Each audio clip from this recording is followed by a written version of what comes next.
Hi everyone, this is Tammy at Snowstorm Crafts, and welcome. So what I want to show you guys today is how I store and organize my embroidery floss and my sewing threads. So it's just going to be a fun, quick video of just showing you guys how I do it, some little alternatives that you can do, and let's get started. So what I got here is you start from a box. I just have a box. You can see all that in there. So I'm going to show you guys how to go from throwing it into a box to organizing it. Okay, so I'll bring you guys down to the table and we'll go from there. I have it all organized in a box. So I'm sure you guys have something like this either hanging around with your sewing threads or something like this hanging around for your floss here, your embroidery floss.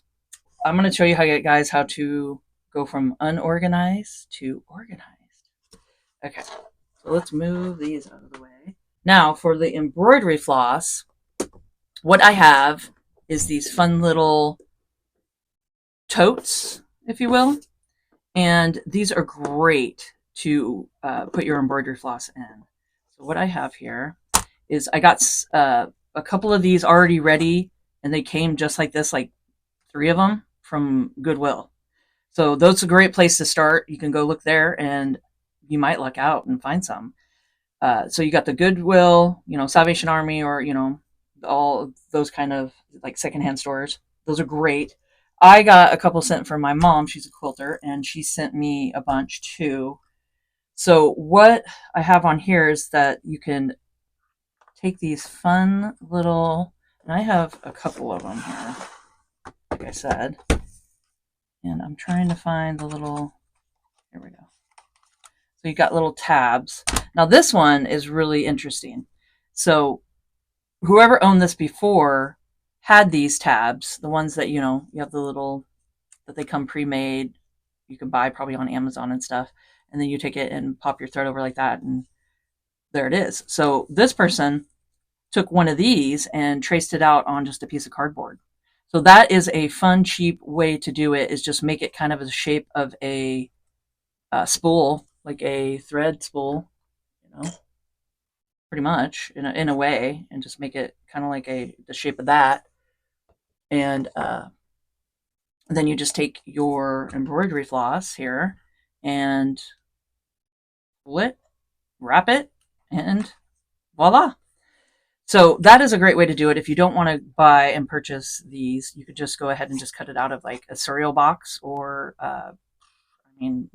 mac and cheese box. Those are great thin, because you don't want to do it too thick. So you want to kind of go with the thinner kind of boxes. So cereal boxes are great. So there is numbers on these, but some of these are so old that it's the numbers like that are on here. I'm not sure if through the years if the number changed, with some of these colors. So I'm not sure if I would trust like the actual number on mine just because they're older. But I don't know if somebody knows anything about that, if the number, changed through the years of having it, because who knows, these could be 30 years old or more. And I'm not sure if maybe black, like this is black. And I wonder if black has always been 310 for the DMC. So who knows? Maybe somebody can comment down below and let me know on that one. Okay, so that's what I do, is just take and pull pull it out, wrap it around, and you can even put a little snip. If you make your own, you could do kind of like how it's on here. Just gonna do a V. So you can just do a little V snip. Like that. And then when you wrap it, you could just pop the end piece right there. Okay. So that's what I have here. And I tried to organize them by colors, roughly, when I get to go in here, that some I might put in a different spot. And then, see, these are more of the little panels. So these are definitely fun to play with, okay? So there's those.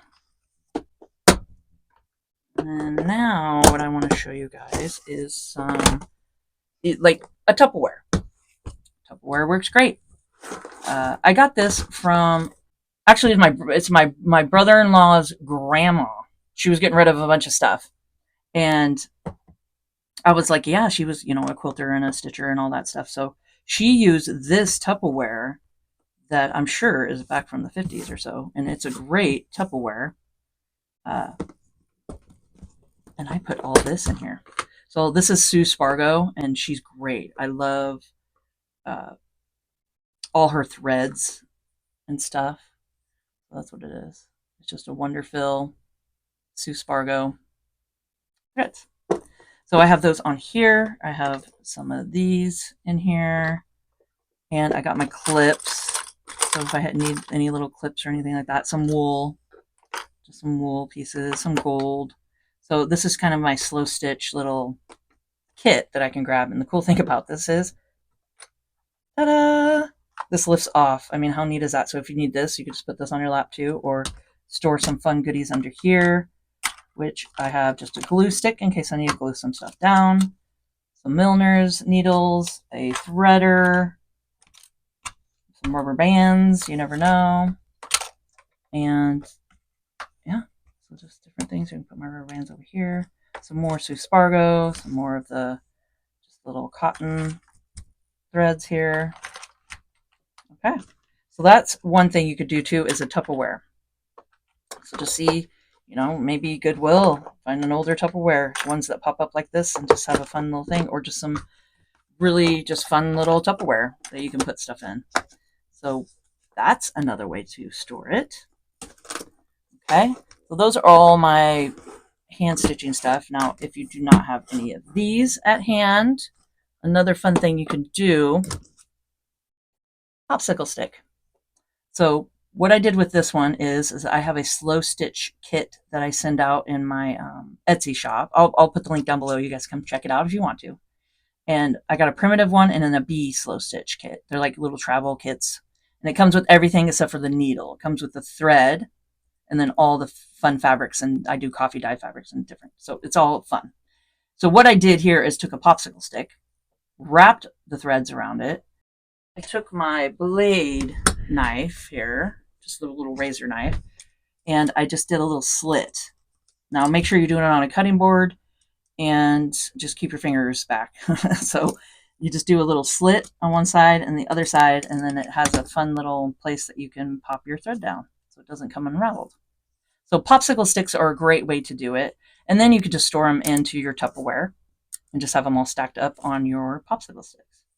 So those are some of my ideas for the threads, just these little flosses and stuff.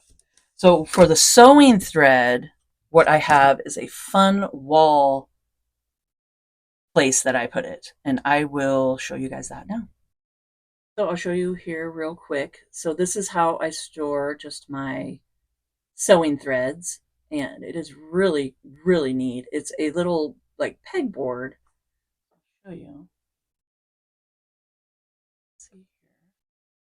They got little pegs that stick out. So then you can just slide, with the hole and just pop it right back on there. There we go.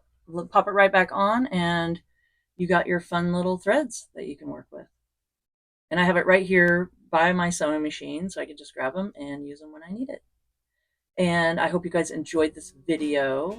And please, if you could hit the subscribe button, that would help me out so much. And like, comment, and share, and we could grow together.